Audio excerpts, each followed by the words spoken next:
The Boots of Hunain. There was once a desert Arab who rode into town and saw a pair of boots offered for sale in the market. He went into the shop and made an offer for them, but Hunain the shoemaker stuck to his price, and in the end the infuriated Bedouin stamped out of the shop. "The price you ask is equal to the value of my camel," he snorted. Now the shoemaker was deeply affronted by the behavior and language of this Arab, and decided that he would not let him get away with such insults. The Arab had mounted his camel and started along the trail towards the tents of his tribe. The shoemaker, knowing from where his would-be customer had come, picked up the boots and went by shortcuts to a point which the Arab would have to pass eventually. There he placed one boot on the sand.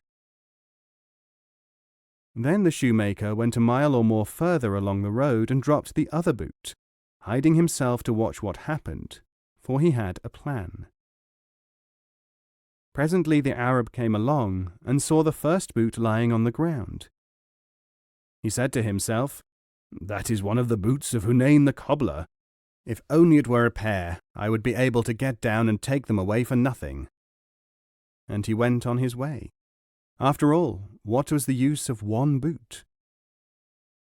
Soon afterwards, of course, the Arab came upon the second boot.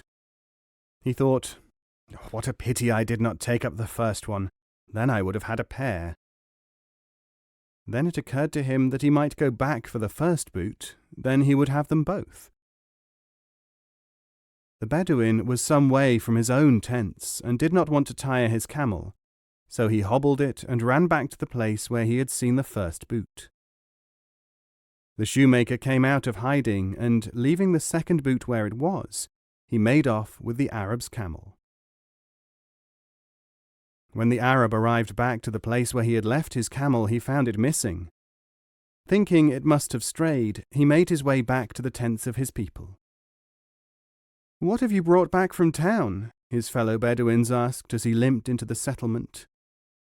"Only the boots of Hunain," said the miserable man.